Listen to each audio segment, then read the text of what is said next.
We'd like to welcome everyone to another episode of the Gangster Chronicles podcast, and I got my boy. Jill. Man, tonight we got some special guests in here, man. We got, a legend in here and a future legend, a future Hall of Famer. One Hall of Famer, one first ballot Hall of Famer, and another one, he gonna have his time coming pretty soon, but he far from done. Well, neither one of them is far from done. We got the homies Kokane and Glasses Malone in the building. Official. Yeah, man. So what's happening tonight, fellas? Man, appreciate you having us on this platform. I've been meaning to come up here for a minute, but it's the right time right now. So For sure. We've been planning this for a minute now.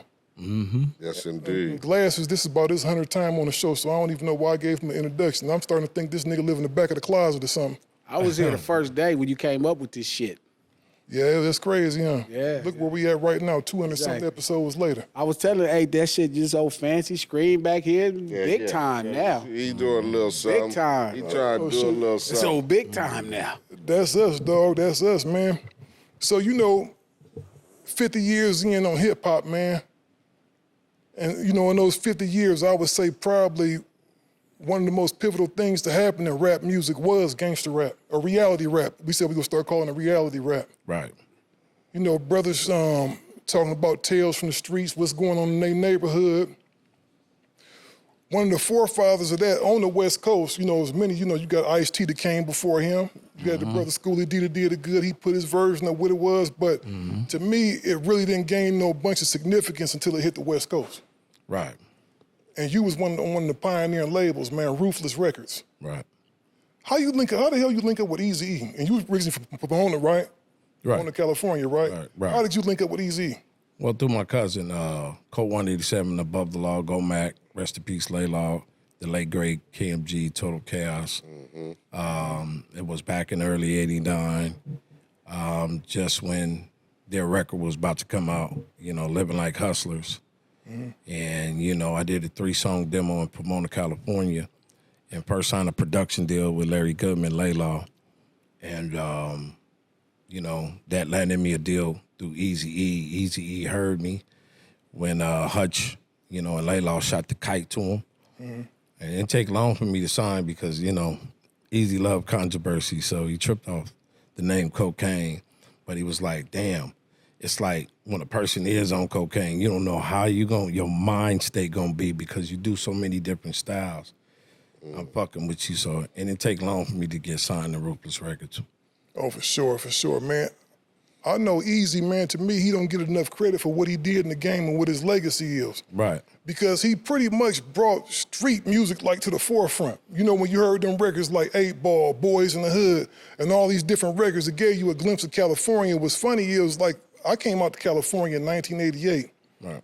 So that's when Dope Man started hitting across the country kind of like. And I remember I heard that song and I was like, damn, man, I wonder it made me wonder about the city of Compton. I was a nigga, riding the street with one of my homeboys in Cleveland. That song came on the radio. He looked at me and said, man, you sure you want to go out there with them Compton niggas and them Crips? Right. Your ass wasn't supposed to be over here. You supposed to went down. Where else you had a scholarship to go to? Man, I could have went to Coffeyville, Kansas. Thank God I did. I came out to the West Coast. This nigga damn like sure shit you want to go to Coffeyville? Nigga been tossing hay and everything. Nigga back there. I wasn't having it, man. I wasn't having it. Fucking hay. I wasn't going nowhere to no Coffeyville, man. I knew this is where I needed to be. What made you want to come to California? I never asked you that. All these years I know you. Man, you know what's crazy outside of football, man? I think I said this a few episodes ago. Looking at Ice-T's album cover, I actually told Darlene that. Shout out to Darlene Ortiz. I met her up here. Yeah. And I said, you and Ice-T the reason I wanted to come to California. So you saw a fucking album cover and that made you want to come here? That actually led to my decision, man, of going to Coffeyville or coming out here to Los Angeles. Because I know you had to compare like Los Angeles, Coffeyville. Man, it wasn't even no comparison. Because I know football in the Midwest is big. Yeah, it is, but I'm not thinking about football. I'm thinking about what I'm gonna be doing. He wasn't come out here to get on this crib shit. I said, I'm thinking about what I'm low rider, the hood and shit. Darlene, he was like, they got them out there in California. Yes, all the, what do they call them? Extracurricular activities. You came here and got you a Darlene, boy. For all these, you know what? That's what I wanted, man. I said I want a bra like that. I want a chain like that, man. And I said I wanted a sack. My boy Fonby supplied the sack. Yeah, this nigga's I said, I want a sack. I was listening to that music, and it sounded like it made it fun to sound being a D-boy. Was LAD boy. Was crack already in Cleveland when you left? Oh, hell yeah, it started already infiltrating and everything. So I'd actually start dibbling and dabbling a little bit when I was back at the crib. What's the most you ever had, a 50? Man, shooting Ohio, 50, man. Out here, I was fucking with zones and shit, you know? Okay. When Ohio was 50 pack. 50 pieces, yeah, 50 50 pieces. piece in Ohio had to be little. Serving them dackers. Hell yeah, it was a little. 50 piece probably is like a dime out here. Cut like a motherfucker. They used to call that shit blow up. Motherfucker, shit, people hit that shit get the blowing up and popping and shit, man. Blow up, nigga. Hell yeah, niggas out there It's selling fucked up blow 'cause up. everybody on Yeah, this that's side like of the couch is like, Chestbuster. niggas all sold that at one. Every nigga up here sold blow up. Hell yeah, nigga had some Chest blow up. That busted. shit would blow Once up in or your twice. face. That shit would blow up in your face. They'd get Okay, it. I remember when you first came out, because I think Ruthless at the time, your deal was, if I'm not mistaken, went through Epic, Yeah.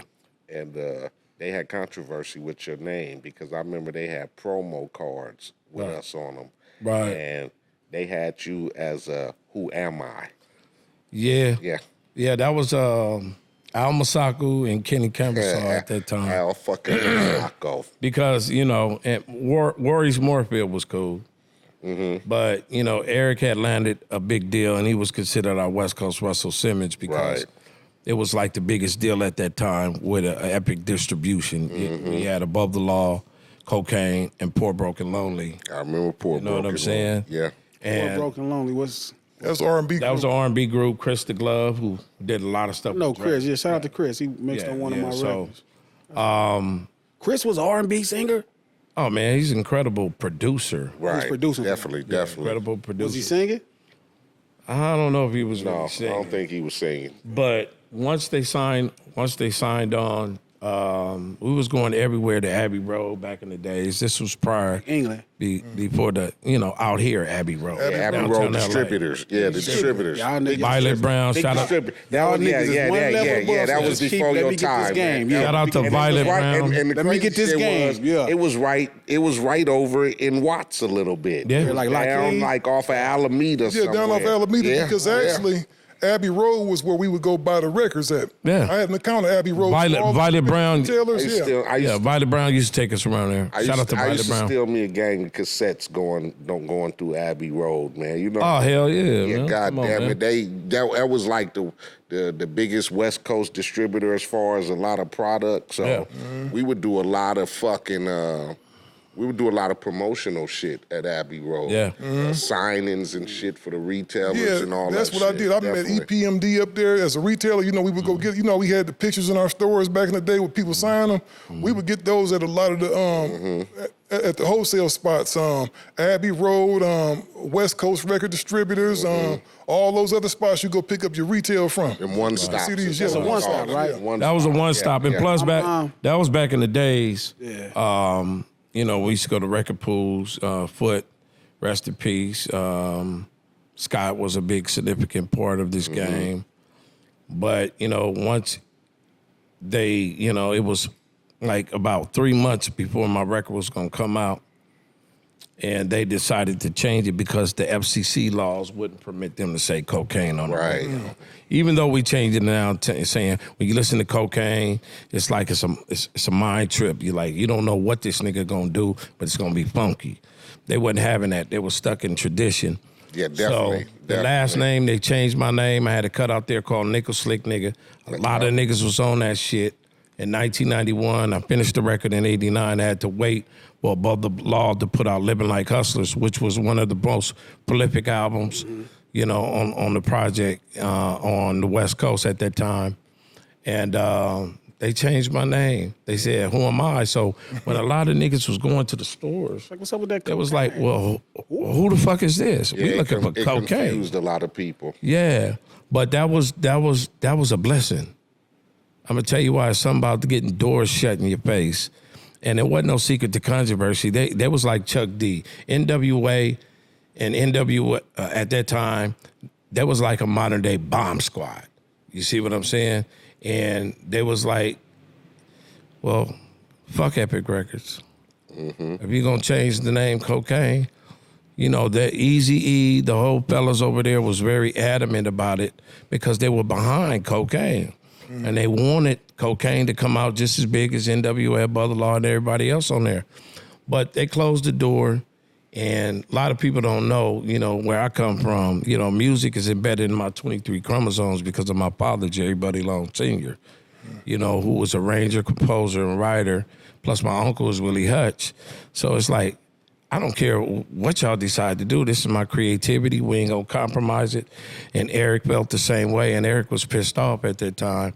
And that was one of the moves he made from Epic Records and saying bye-bye, going over to Alan Grunblatt and Relativity Records. Mm-hmm. You know what I mean? Because Who Am I was out in 1991, but it didn't have a critic acclaim just because, you know, Epic Records was scared at that time. I mean, you can't really fault them. FCCs, it was like, see this nigga come along named Kokane, they think a nigga just like Escobar or something, but it was all about the funk. But they didn't have, they wasn't hearing that shit at the time. They didn't know what the fuck they was doing, that's all. It was beautiful because, you know, me and the fellas got together at Audio Achievements at that time where we was recording. Shout out to Donovan, rest in peace, Donovan Dirt Biker. So they was like, man, well shit, man, we about to shoot this, do this Niggas for Life album, and we want you on it. We about to do Black Mafia Life. We want you on it. And that was a chance for me to get on Niggas for Life, introducing a character called Sweet Talk. Well, I write y'all across the USC Compton March. They do, I know. Mm-hmm. Just as well as Eazy saying, man, you're a cold motherfucker with your pen. I want you to write my part for Appetite of Destruction, which I wrote. Here's 10 Gangster Commandments for that. And I was like, boom, because that was my first platinum record in 91. Nice. Platinum. Nice. And prior to that, I had an experience and chance to, in 1989, go over to Brixton, London. So here I am, a young coca, over there in Brixton, London, like... Brixton is cracking. This shit's crazy. Brixton been cracking. Yeah, but, Brixton been cracking like a motherfucker. But, you know, those doors being shut on me is a significant reason why I'm the most featured recording artist in the world, because, you know, at that time I had, you know, kids and, you know, things was political, but I've always kept working, and 9 times out of 10 when I go to the studio, whatever style I'm doing, I'm blessed enough that the other artists would be like, hey man, this shit is crack. Put this shit on there. Mm-hmm. So that really, that first door being shut in my face by me not being played on the radio, I think is a significant fact that I worked my ass off. And 34 years later, I'm over 4,128 features. You know what I mean? Unheard of. 1,000 of them motherfuckers. Yeah. So I got about 1,000 of them motherfuckers out the 4,000. Yeah, so it's unheard of. And a lot of people look at me and I'm like, nah, that's some bullshit. But people know what's happening because I can show you better than I can tell you. It's true. Mm-hmm. And I ain't never think about being the most featured artist. I was a person that was, you know, influencer, just as well as influenced by your MC Eiht and your Dr. Dre's and the other laws and your DOCs, and the list goes on. And it's like steel sharpens steel at the same time. So, you know, that was the beginning of something that was very good, because years later, you know, the resilience of any artist that stay consistent is the reason why they manifest in where they are today, is because this game is brutal. It's worse than the dope game.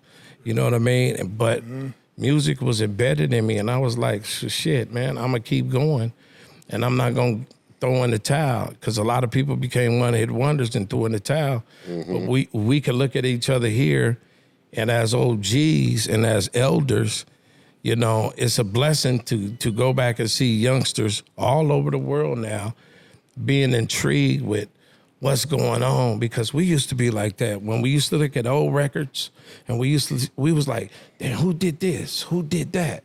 So now it's going back because of the computers, a form of digging in the crates. And it's right on time, man. So, you know, I'm happy. I don't live with no regrets through the good and bad. You know, the same thing that's designed to kind of stop you was the very same thing that catapults you years later. Mm-hmm. And see, you know what?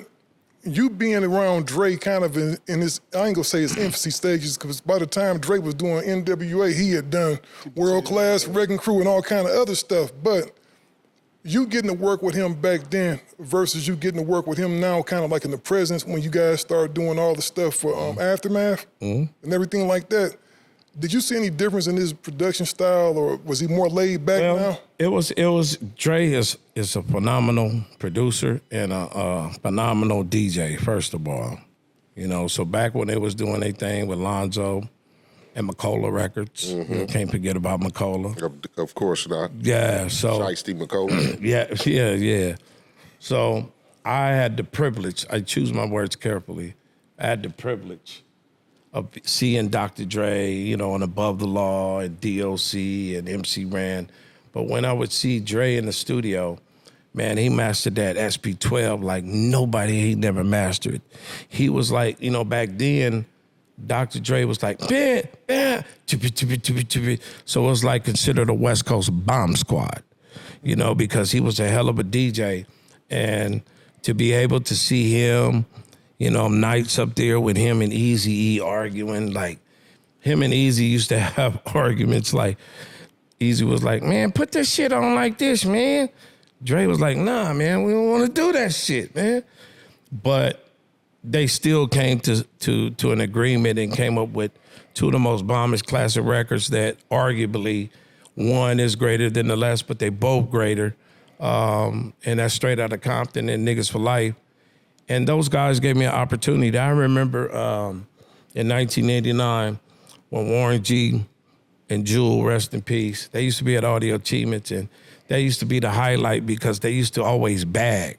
Warren G said one time to Jewel, he was like, bitch, I make you suck my dick. And then, no bullshit, and then Jewel was so cold with it, she said, well, pull the motherfucker out there. You know what I'm saying? So those times around there, you know, seeing Jewel, even Miss Chalet, Warren G, Above the Law, DOC, MC Ran, rest in peace, CPO, Chip, DJ Train, rest in peace. You know what I'm saying?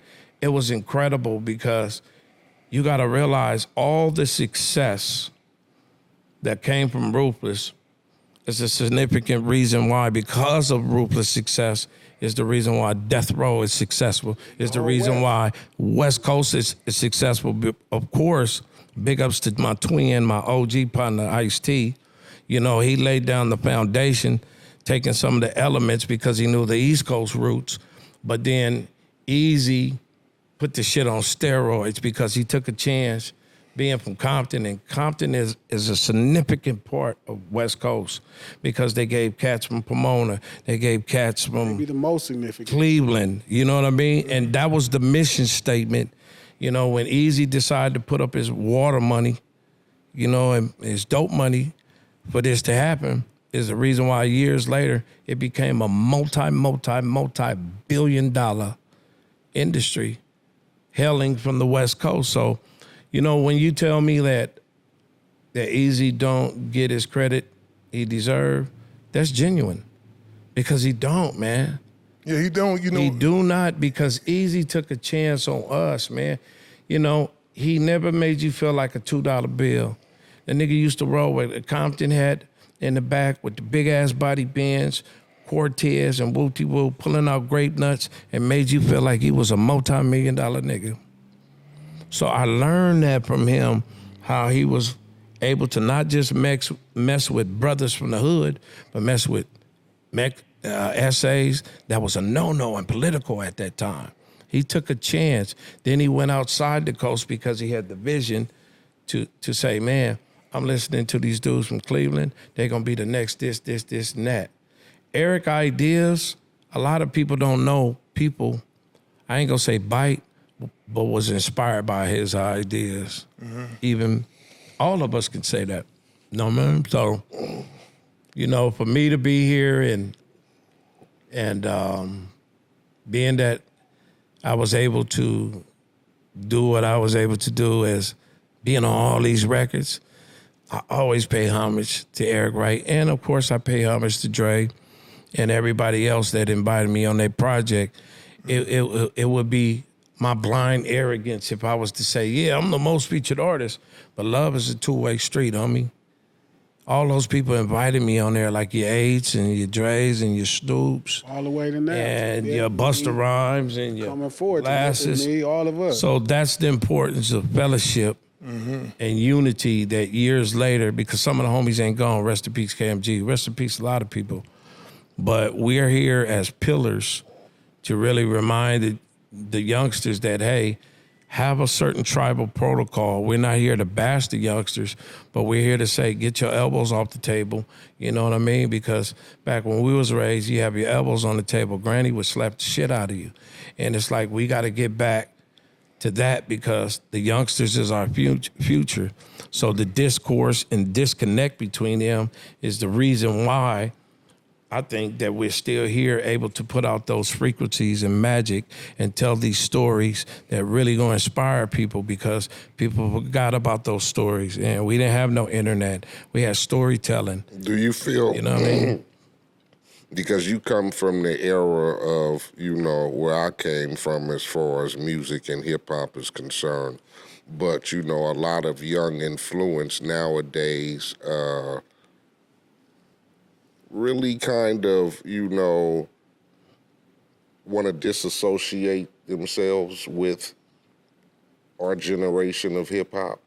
Not all, because there's a lot of today rappers or the generation behind us or whatever that respect, you know, the craft that, you know, I did or Eazy did or King T or Ice-T. Right. But then there's a lot of disconnection from dudes who want to even associate with our era of hip hop. How you feel about that? Well, first of all, youngsters got to know there ain't no expiration date on dope music, period. It's not like you in the NBA and then you break your Achilles and then you can't play no more. It's not a sport. But you see cats like George Clinton, 83 years old, still killing them. You know what I mean?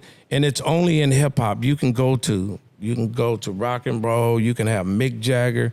They can fall off. They can lay back for 15 years and pack 80,000 people in the stuff. So the stigma between young and old is just some bullshit and bullshit propaganda that if you willing to listen to it, you're gonna be seduced by it. So I'm saying all the youngsters out there, you know, get back to the point to where you learn from the legends. And at the same time, it's accountability for the OGs, because some OGs wasn't even leading people, youngsters, the right way. Let's just keep it 100. Let's not throw it all on the youngsters like that. You know what I mean? It's accountability for everything, but it's a season for us to go ahead and talk about it.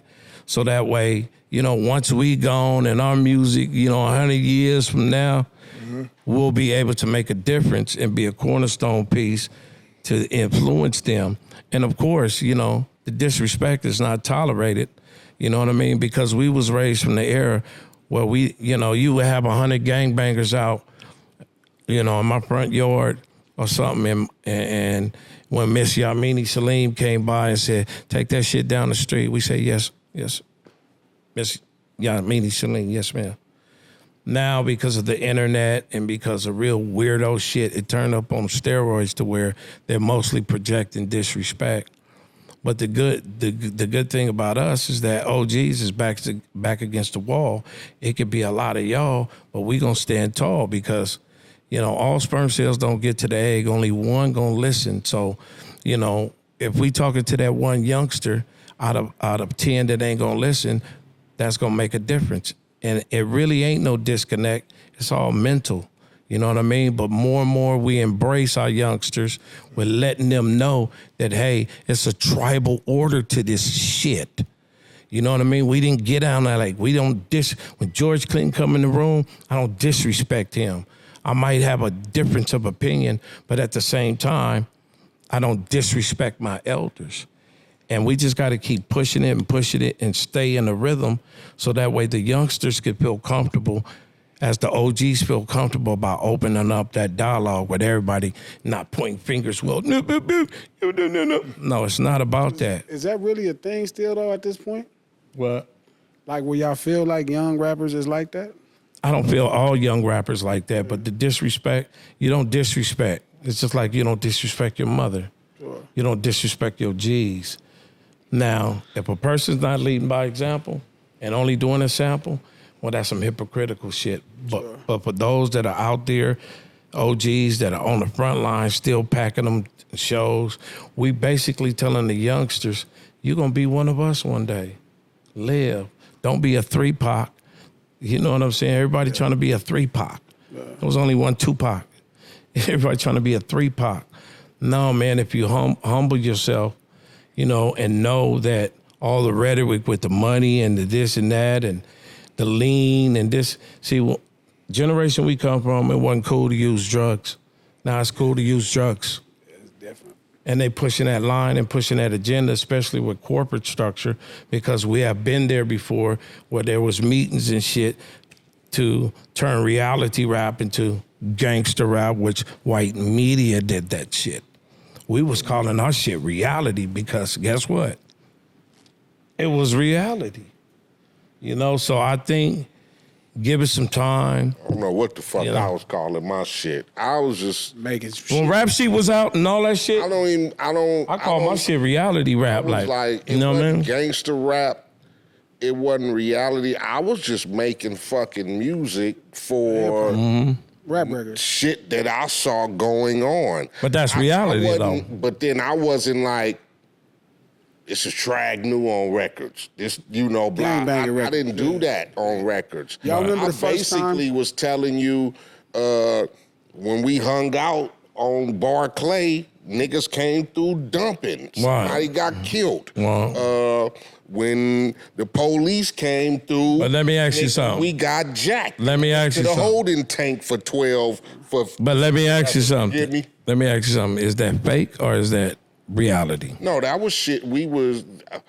It was reality, but I don't think like I didn't look at it as like, you know, because this ain't everybody's reality. This is what's going on in my neighborhood right now. You know what we used to call it? Street reporting. I used to call it just neighborhood music. I'm making neighborhood music because it's for a certain audience. Everybody ain't gonna like my shit. And this is not everybody's reality. You get me? Absolutely. So this is my form of reporting because motherfuckers all across the country is curious about what's going on because they done saw colors or saw some other shit. Motherfuckers is curious about what these niggas doing, Crippin' in Blood. But I'm not gonna go there because some of you niggas don't even get the aspect of what Crippin' in Blood is. Y'all just see bandanas and rags. So these niggas gang banging over. They was curious. Let me ask y'all something, right? Because y'all like the generation before mine, right? Do you remember the first time who was the first rapper you heard claim their shit as gangster rap? Because I was banging on wax record. No, not gang banging, but like really saying gangster rap. Like the first thing that come to my mind, and y'all could tell me sooner, but I remember Dr. Dre saying it on the Chronic on Let Me Ride. This gangster shit makes a gang of snaps. Word to the motherfucking streets. Well, Brother Law was saying gangster shit and they shit. Yeah. You look at Living Like Hustlers, they were saying ballin', gangster, Chronic. I'm just telling the truth. Facts. So I'm saying, do you remember the first time you heard it where somebody claimed the life? Not banging on wax. I don't know, man. A lot of stuff. I mean, I know we talk about, but you know, you gotta give it. I heard it on fucking with Pooh Eazy and King T. King T. I heard it with shit. I heard it with Toddy T and Mixed Master Spade. On TDK tape. You get me? Todd and them was selling TDK tapes through the neighborhood for $20. Rodeo tapes. They was they was talking about gangsters and cluckheads and strawberries. That's how I remember. And all of that. That's how I remember. That was my first. I think what Glasses is asking though, who was the first one to rep their hood to openly go on? No, not that. Because but just say gangster. I'm not talking about gang bang because that's different. No, you just talking about when you heard a motherfucker go, nigga, or just yell out gangster, or this is gangster. Shit. A lot of people back then used to say street knowledge. That's what I remember. Street reporters. Yeah. We're street reporters. They were saying that in '87. Wasn't nobody saying, man, we on some gangster shit on MTV with 5 Fab. No, they wasn't. No, they just did that, I think, because in like I said, because of where we was from. That was my white media, and I don't even want to say the name. It was a publicist that said we it. represented, and Cali was known for Gangster Crippin' shit. and blood, and that was gangster. Or as far as people looked at us like, oh, because you know, back in the days, gangsters was the niggas who wore the hats with the 3-piece suits and shit like that. But as far as the West Coast was concerned, gangster was the niggas who wearing the red and blue rags. I always looked at it like a modern day extension of Cowboys. So when I would hear y'all records when I was young, like my mom, feel me, my first experience to a one stop, my mom, you know what I mean, raised me, you know, in the farms, in Richland farms. So we used to go to this one stop in Orange County, and she would buy so many albums. This is where she would go to buy them all. It was a better deal. And I remember always seeing it like y'all was like black cowboys. Like all the stories are like cowboy stories. Right. And it's funny, as I get older, I think back and I'm like, I never looked at y'all like, I don't think I looked at y'all so much like rappers versus niggas from around the way talking about how shit was going down around the way. It was like cowboys, like outlaw, feel me? Niggas gonna have a gun, niggas is going where they going, whatever is happening, and that's how I always consumed it. But when you think about it, you know, a lot of people, you know, because I remember when they had self-destruction, and then we came. Yeah, I remember that. We came with our shit. We all in the same game with Mike Concepcion. A lot of gangster shit came from the East Coast. Yeah, that's what I thought. Just Ice, what's up, Kev? I mean, if you think Schoolie D. The message. You know what I'm saying? The message. A lot of stuff, you know, came through there, and it was a blessing that you know, Ice-T, you know, Twin had those East Coast elements, because it ain't where you from, it's where you at. It's like they used to get the clothes, they used to get everything used to come to New York first, the Mecca. You know what I mean? So we wanted to change the whole thing by introducing our shit, but coming from the West Coast. Because a lot of the names that were named were similar to the names of the East Coast. No bullshit. I can dig it. Def Jam. You know, I want to go back and ask a few more questions about my boy Eazy, right? So Eazy goes through this big turmoil. Everybody leaving. Everybody bounced pretty much. You and him had a really good relationship. Absolutely. Did that impact you any? Did you, like when that whole riff happened, where was you at with everything? Well, it was crazy because let me sum it up. And I got this shit down to a T. 1990, Above the Law came out. End of 1990, Warren G brung Snoop and Nate Dogg to the studio on La Cienega and Centinela in Inglewood. Prior to that, in 89, Warren G and myself used to stay with Hutch in Colton, California, apartment 187 Cottonwood Ranch. So we were all with each other. Everybody, you know, Suge was our bodyguard back then. We used to hook up. I mean, I got my first cars from Suge in 89 and Ron Brown. They used to play for the Rams and shit. So, you know, but it's a trip how just everything just transpired after, you know, Snoop and everybody auditioned for Hutch, actually, Above the Law, because they was going to put their record out. A lot of people don't know. Snoop just talked about it. Snoop was going to be a Ruthless artist. But because I was signed and had contractual obligations to him, he had to wait. You know what I mean? So we created something called Black Mafia Life. And you got to realize, you know, everybody was influencing everybody, Still Sharp and Steel. You know, a lot of people say it was bid, it was this and that. You know, Hutch showed and Above the Law and Kokane was influential to N.W.A. and Dr. Dre and Snoop and everybody else. And they were too to us. You know, so it's a trip to see how the revelation of those two, I would say, not brutal, because Biggie and Pac shit was brutal. They're not here. So we were going to leave Ruthless Records, Above the Law and Kokane. Wow.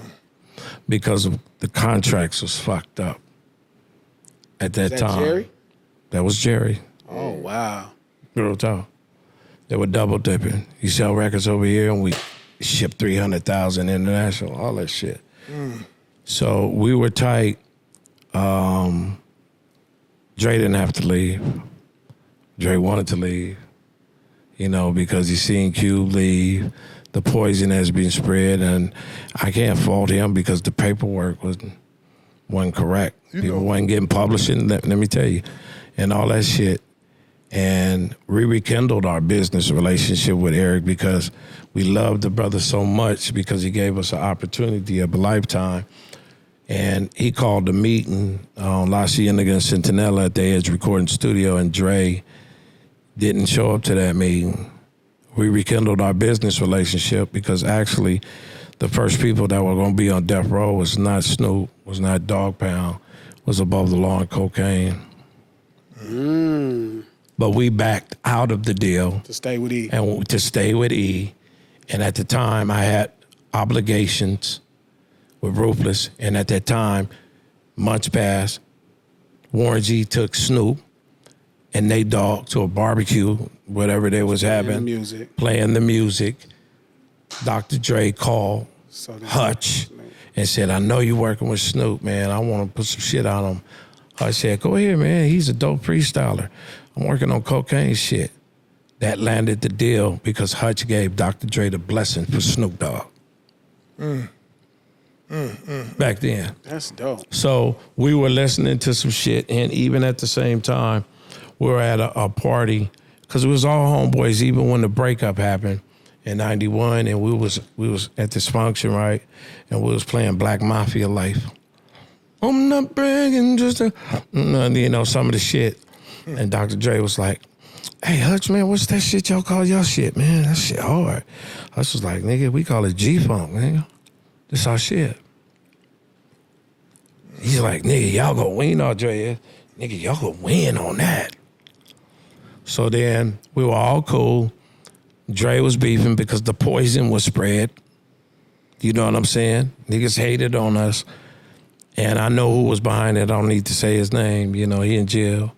You know what I mean? But yeah, it was like hearing them say some of our words, bawling, chronic, all the shit that came from us.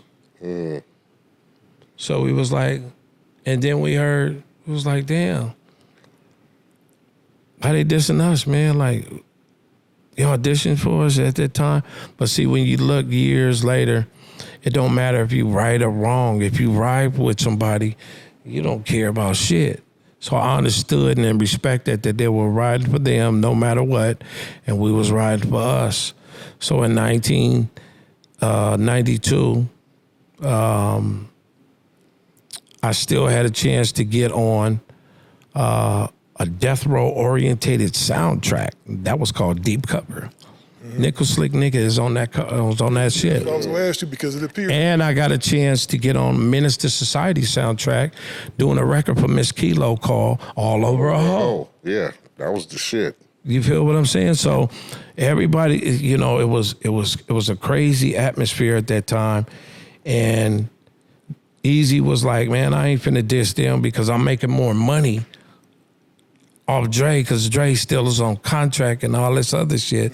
So, but we got to the point to where we was like, Eazy, you gotta say something, you know, and then whoever put Corrupt and I Love Him to life, I Love Dash to life, but they dissed us on a song called Blunts and Tangeray in 1993. I don't fuck with no motherfucking cocaine. Cocaine's to blow up. This is Corrupt, and I love you, nigga. You know, but back time, they was riding for death row. And we were riding for Ruthless because we felt we had more yaps in the game because of what influence we did and what we felt like y'all took. Let me ask you a You question. feel me? What made, so the Dre and all of that stuff went a certain way. If I remember being a kid and reading about it, what made the Ice Cube Above the Law shit so crazy? How did that Well, first of all, N.W.A. didn't fight Ice Cube. No. And he said some stuff at that time, you know, and Ice Cube ain't no buster because Ice Cube defended himself. As he supposed to. Win, lose, draw, whatever. He defended himself. But at that time, we was like, why you got to say something about us? You know what I'm saying? Because he said niggas from Pomona, he was like clowning us, and it was clowning us. He said niggas from Pomona, only thing they need to be thinking about is the 10 freeway, because there ain't nothing out there. Should have said that. That's what's some gangster shit going on, because when we came to Ruthless Records, niggas was selling dope. Niggas was busting on niggas. Niggas was doing all that. Niggas was spiking in clubs. You know, niggas was doing. Niggas was really. A lot of you know what I'm saying? A lot of people wouldn't, didn't wasn't up on Pomona. If you wasn't, You come from Pomona, so you can tell people what it was like. Exactly. Yeah, it was street, it was neighborhood, it was banging, it was all of that. But see, when we came out, because we had to prove ourselves, because it was a small. LA got a supremacy issue. But we're the last county out of LA. Yeah. In order to go to the LA County Fairgrounds, Pomona. you got to go to Pomona. Yeah. And So- y'all go to the county. Yeah. Y'all go to LA. So we had some real. See, when Above the Law and Kokane came to that, we was on a different element. Eric was like, man, y'all need to stop selling dope. Really, Above the Law, y'all need to stop selling dope, man. Y'all need to stop doing this. So they called Above the Law henchmen for N.W.A. So when that thing happened with Cube came up to the celebrity. No, that was the celebrity. That was the celebrity. It was Rest in Peace Guru. Mm-hmm. What was your? It was Above the Law. It was us. Yep. It was Low Profile And Guru. and Gangstar. Yeah. All right, they got gangster on y'all show, huh? Yeah. That was when the stage rotated around. Rotating stage at the And- Anaheim Celebrity Theater. Yep. So when Cube came through, you know, since Cube and Mr. Larry Goodman, Laylaw were very tight. You know what I mean? Been tight. You know what I mean? You know, Cube try to, just come through and try to hash it out. And, Hutch wasn't having it. The crew wasn't having it. But it's not like he didn't defend himself. It's easy to be like, boo-boo, you can say that. But then, is you going to take that fade? He took the fade. However how it went, he took that fade. But then that was at that time where it was like, nigga, you don't say nothing about Pomona niggas, man. We considered ourselves at that time the real ones at Ruthless Records, because we was smoking weed when niggas didn't smoke weed. We was selling dope when niggas said they was selling dope outside of E.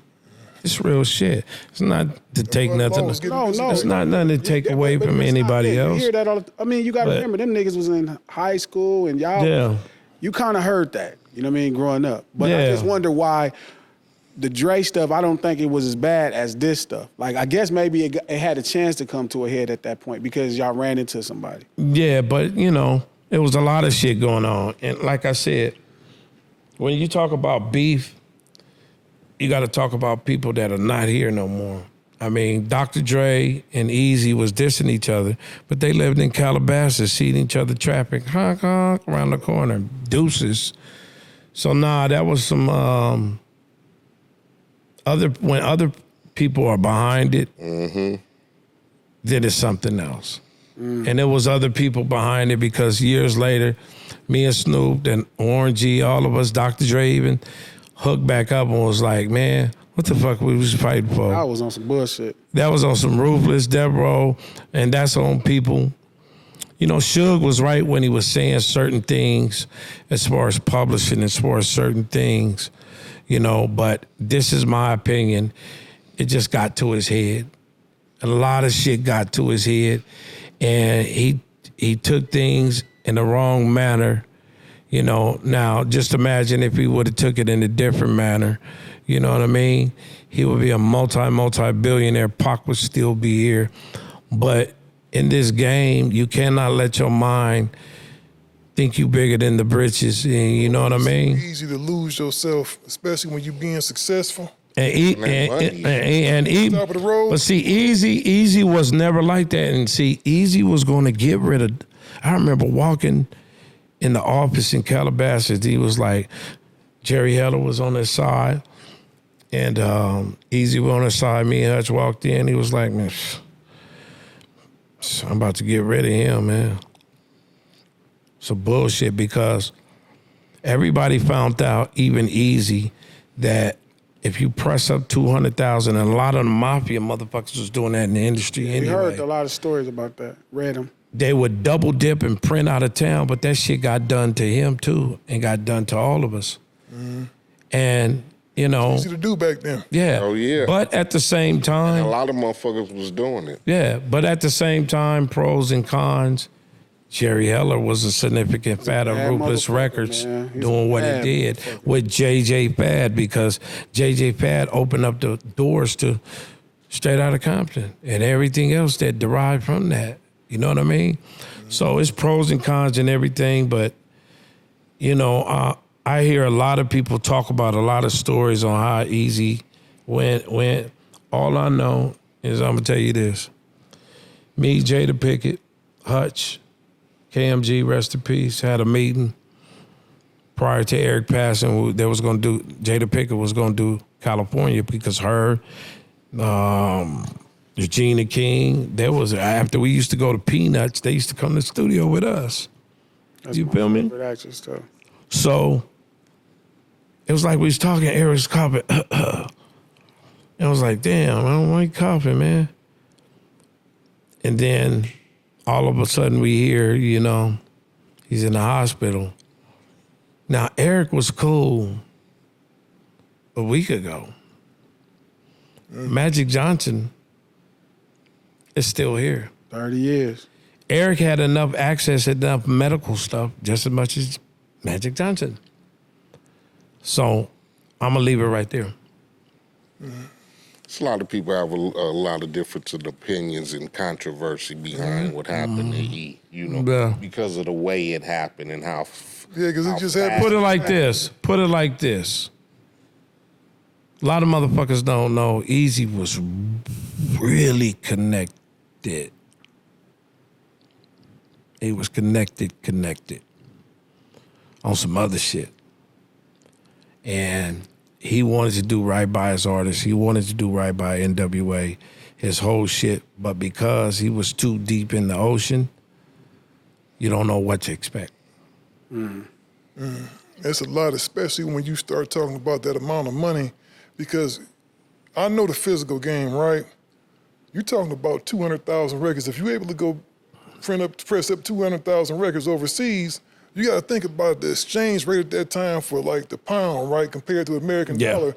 So if you go over there and get five, you sell it to them for £5, that means you're getting $10, possibly $10.50, depending on the exchange rate that day. So Yep. you talk about millions of dollars being gone, man. Somebody could feel like some kind of way when they getting cut out that amount of cheese. And see, Eric was like, man, we finna get N.W.A back together. He had a quick meeting with Cube. He told us, called us on the phone. Was like, man, we gonna make all this shit happen. But it's shit happens the way it happens. Now, before we go on this, further, if Eazy had stayed alive, let's just say theoretically he stayed alive, you think Ruthless would probably have been the biggest hip hop record label of all time? Of course, absolutely. Because there wasn't no stopping us. It was something new. It was fresh. It was coming from a suppressed environment where everybody, I don't care where you're from, they related to that. You know what I mean? They influenced all of us, man. I mean, you can go back and say, I might have been rapping at the same time, but out the gate, they influenced all of us, man. They allowed people from a suppressed environment or ghettos or a hood for us to go ahead and capitulate to success.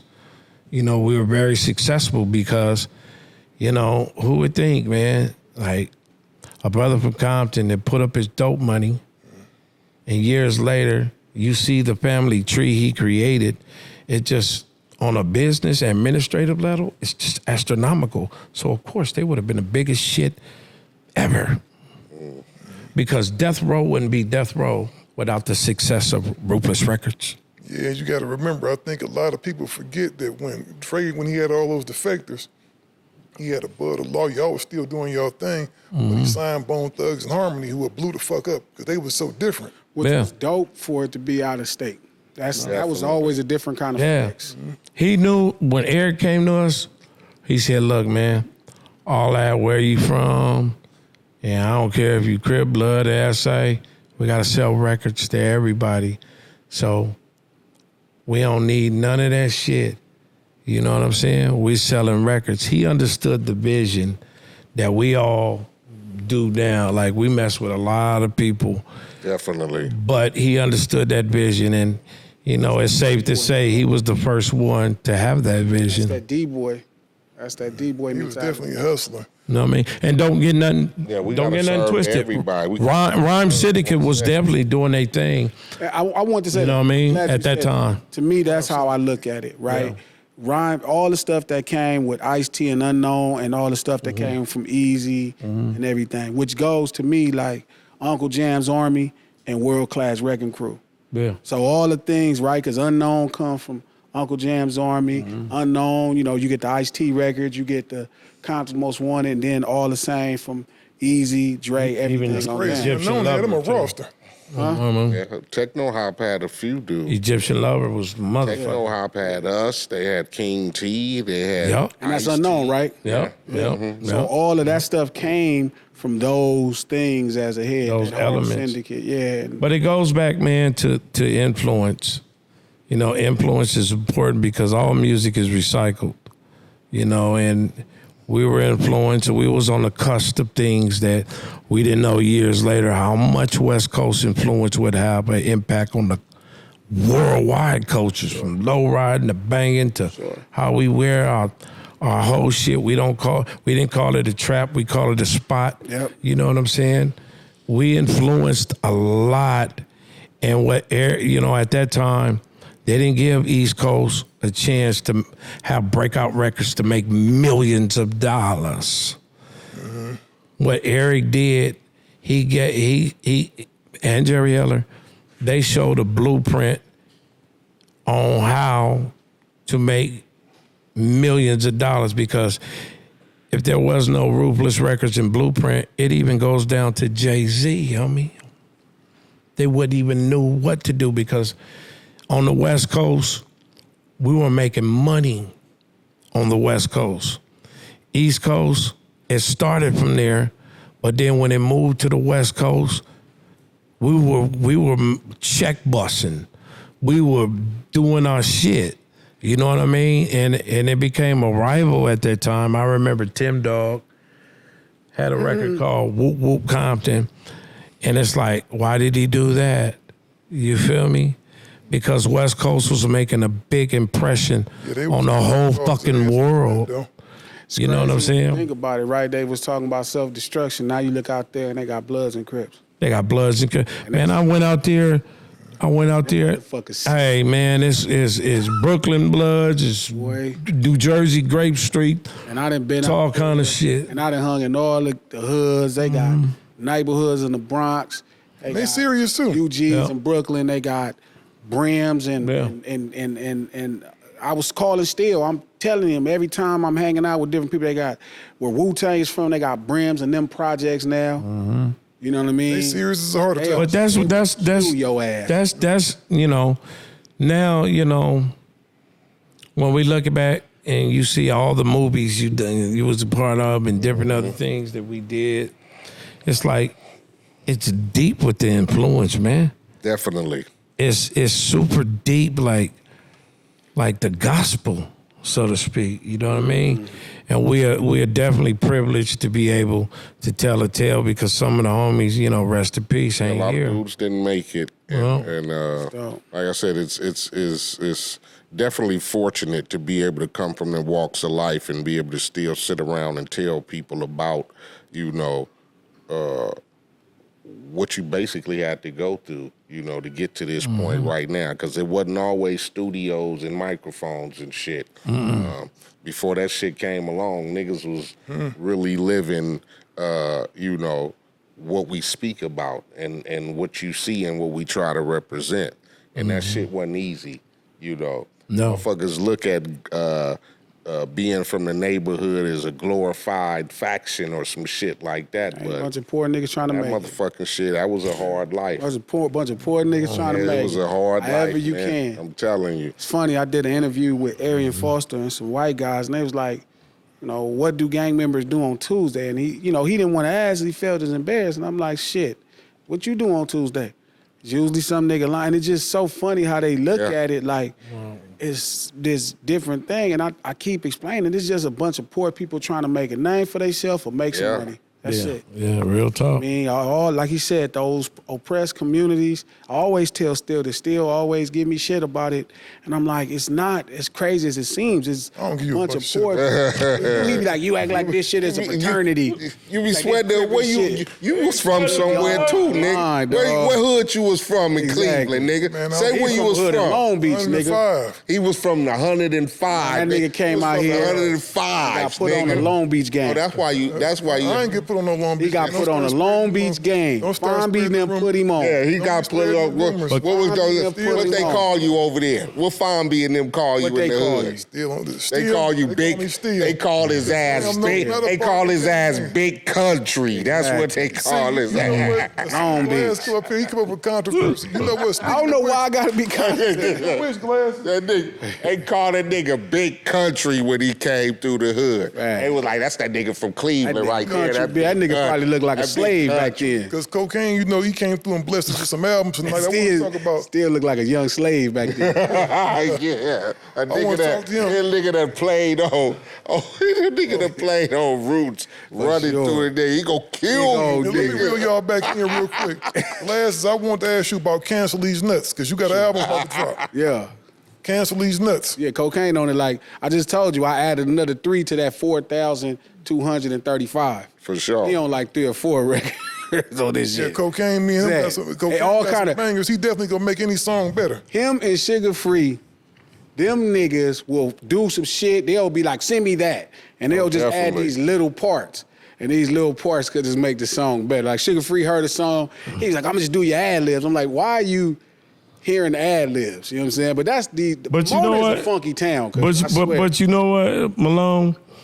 It's like, you know, why have a 6'4" if you don't have the checker flags on it, if you don't have the Skirt. detail? Yeah, you gotta See, skirt. Yeah, like nice. certain shit, when you just do little shit, people pay attention to details. Colors, and know the what I mean? skirts with the cruisers. So All that. between me and P, we a detail type of artist. did like him on You know my what I mean? record like that. It's funny on this album. And it was so funny because I was listening to it. I'm like, it's these little small things. I'm like, cuz only this nigga could do this shit. Mm-hmm. And then Free sent me, he was like, send me this. And he did the same thing. I just thought that was, y'all, it's a funky town up Just there. man. just creativity, man. A lot That's of all. funk in that town, Definitely. man. I don't know where y'all get that Yeah. shit from. Hey, y'all know before we go, we got to always touch on the news, right? Right. On the Definitely. ghetto news, though. Yes. Not the regular news, but the ghetto news.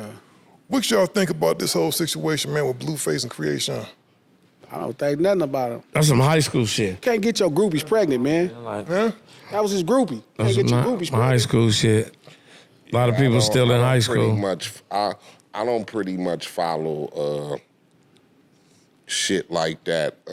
It's unfortunate as a motherfucker. I know him. That's a It's a little lot homie. like I always tell you, you know, it's unfortunate that we as a people like to see, you know, silly and crazy shit and embarrassing shit.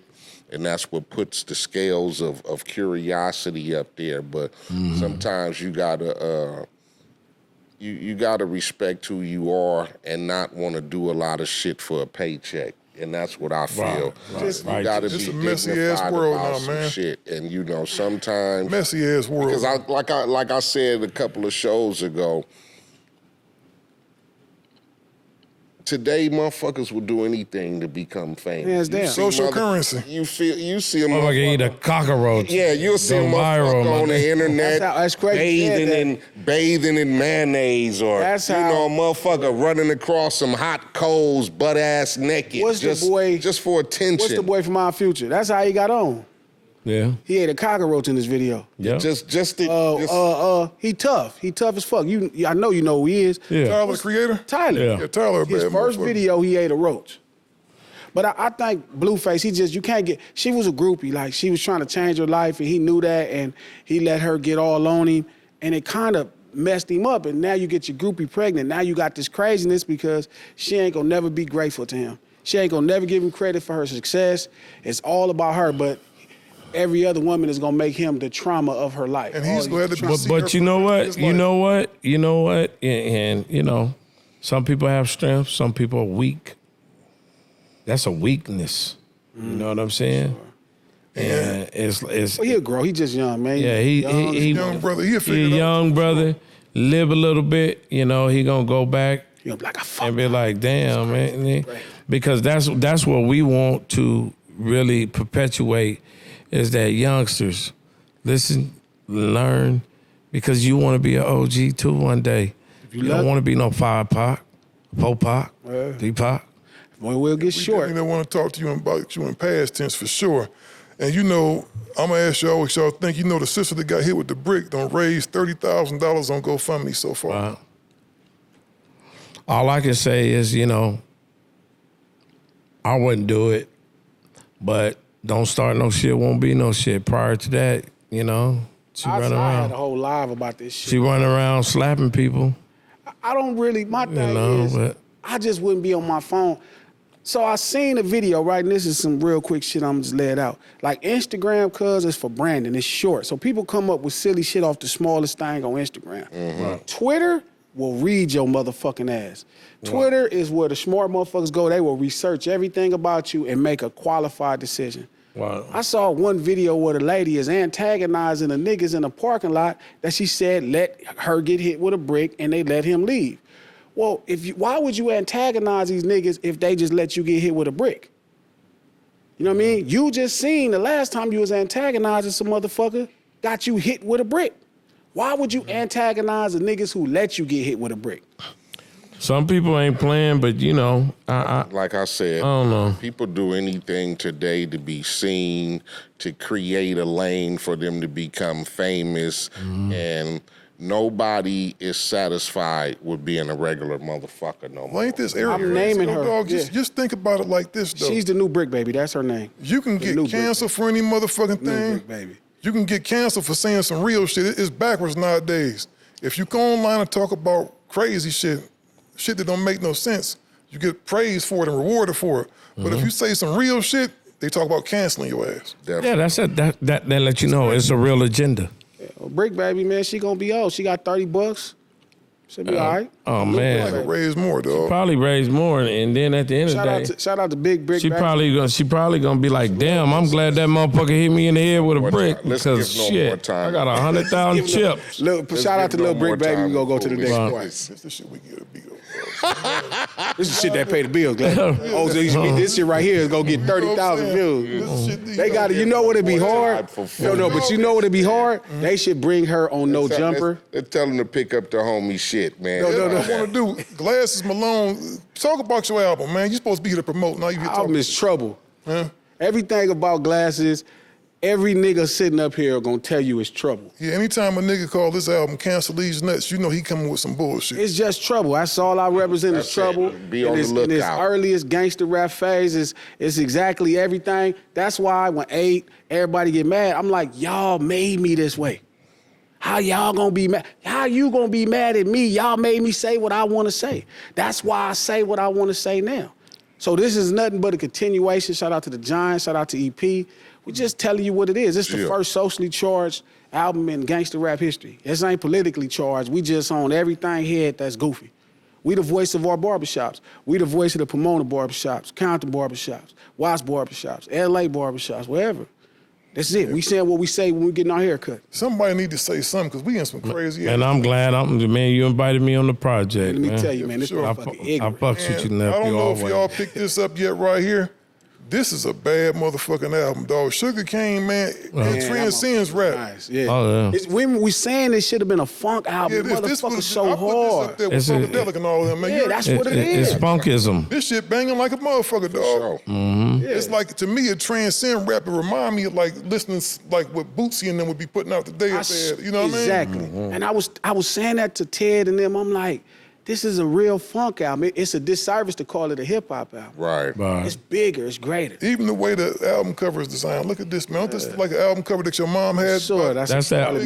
that old school nostalgia from the Ohio players. Ohio players. Right there. Yeah. Feel me? definitely. But we call ourselves Pomona players. I like that. Oh, Ant Banks produced another whole Bites of Dust. Yeah. That shit is funky. We actually doing a video this Friday at Catch One, a song called Bitch Shut Up. You was just talking about that. Nick Shield produced, put the tip in. Oh yeah, chill.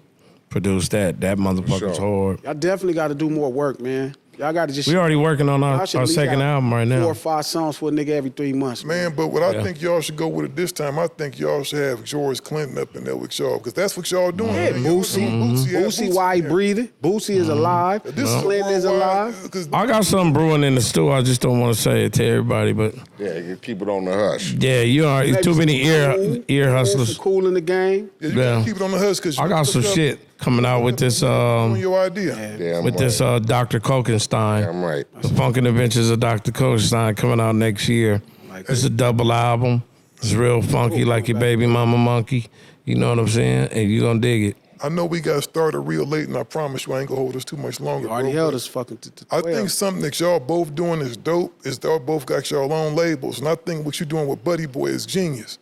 I was talking to him one day about going to go stream his music. He said, you got to go to Buddy Boy to stream my shit.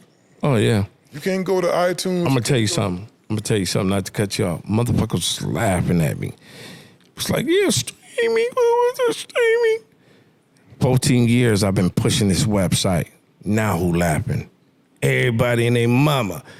Boom. Let me go to my web because dummy is nothing more important than cutting out the middleman and direct marketing. That 0.07 on the cents is fuckery. And the industry did this on purpose. They purposely put out a propaganda blitz, and they made more money with the streaming company than they ever did in the fucking music industry. Yeah, but let me take that back. Something all three of y'all is doing, because Eiht is putting his own shit out too. I thought you was talking about Kokane and Eiht. No, all three of y'all. All three of y'all putting out y'all own music now, and I think that's incredible, and I think that's important now, because you really don't need no middleman. Yeah, I Man. sold 413 CDs in 11 days. Look, let me tell you something. autograph. Let me tell you something. Makes sense to me. You got to sell a Definitely. billion, $1 trillion to get a little bubblegum check compared to like selling 20 or 25,000 units. It's like, this is the music business. Are you products and services. are you in the business or are you in the just industry? And it's like, I don't consider us a part of the industry because that shit is over with, man. The word celebrity is unheard of. Anybody can hop up on TikTok Be celebrated. and do some bubblegum ass shit and go viral. You know what I mean? So us as the last of a dying breed is for us to control the culture because we have the autonomy. Just be patient. You know, don't sell your pork bellies yet, man, when you already got your stable.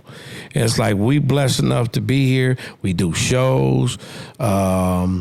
Money's is coming through. We can license out records, all kind of things, because we have went to that stature. You know what I mean? We have paid the cost to be the boss over a 34-year plight. I could say me and this gentleman right here were able to go ahead and transcend the time. So when you get older, you're supposed to learn more. You know, that's what you're supposed to do. And we were blessed enough to take a risk, because no man can win if you don't take a risk on yourself. If you always want to bang on somebody's door, well, you going to capitulate or be in the third or fourth, fifth party on your music. And I got tired of that shit. Motherfuckers just take. They don't take into consideration it costs over 10 or 15,000 to promote your shit. It costs over 10 to be in the studio. It's like the word candy, striper, and free became intertwined when it came to the internet. Now we get an opportunity and chance to direct market and really create a new fucking industry, because the old industry is archaic. It's out the fucking window. They done stole from us. You know what I mean? Did this. And it's like, you see a lot of big record labels, they shaking in their boots. Who would ever thought MC Eiht would file Chapter 11? There's no MC Eiht no more. MC Eiht. MCA is gone, all them. You feel me? Dollars made. But then that's good, because it's good for the independent artists. You know what I mean? And I get deals offered all the time. Yeah, I could do the Cash Money thing right now. But if a person say I'm worth 15 to 20 million, that let me know I'm worth $1 billion, nigga. They can't pay you what you worth and make money. It's just a matter of Now time. in 2024. I ain't taking shit. Taking no deal, my nigga. Nothing. And I don't want to put nobody on blast, but they offered me a significant amount of money, and I said, nah, I'm cool. You want, so if Def Jam walked in here right now and said, "Hey, we want to put out Music to Drive By Part 2. I plead the fifth. Now, don't get it Bags twisted. look like for one. Don't get it twisted. For one album with the The band. only way you deal with majors like that is if you license out some shit. If you license out some shit, you own your shit. They got so much to collect and sell the record that give you insurance. There's no reason why anybody that has a structure or independent should sell their rights and shit and get into a con where they can track you. You feel me? Contracts. You get into agreements, man. That's why things that I do all over the world, whether it's music commercials, not just in the United States. You want to license out some shit? I have a catalog so motherfucking big, but hell nah. I don't take no, man, I got offered $4 million. I said, hell no. Because they seen my catalog and that wasn't enough, but everybody gonna try to penny pitch. I said, nah. And that's what make you more powerful when you say, no, thank you. For the whole thing, glasses, where can people go get your album? Shit, for me, thecripstore.com. That one I want to tell you, thecripstore.com. Thecripstore.com. So y'all hear that? I'm pretty sure ain't nobody out there gonna forget that. Thecripstore.com is where you buy glasses stuff. Yeah. How about you, Coco? Where they going? All right, man, you got to go to www.buddyboymusic.com if you want to get the autographed copy of the Sugarcane, because unfortunately you can't sign an autographed copy on a motherfucking digital. You can go to www.sugarcaneofficial.com in your mouth. It's super simple. Come to the source, you know what I mean? And we ain't on no AI shit or none of that, man. We still here, living legends, messing with the young G's and all that shit. So make sure you come to my site. Don't ask where you can get it from. Come to my site. Now, you might hear a single or two on a social network, but I'm using them like they're using me. Come to my motherfucking site and get the album. Bingo. Boy. And that's Lessons official. 2. And Lessons 2 is out. That's everywhere because Eiht fucking with the streaming platform. I fuck with anything I can get some money. I don't give a Eiht fuck. fucking with everywhere. Lessons 2 out now. Yeah. And we out of here. Gangster Chronicles, we gon' tell you how it goes. If I lie, my nose will grow like Pinocchio. We gon' tell you the truth and nothing but the truth. Gangster Chronicles, this is not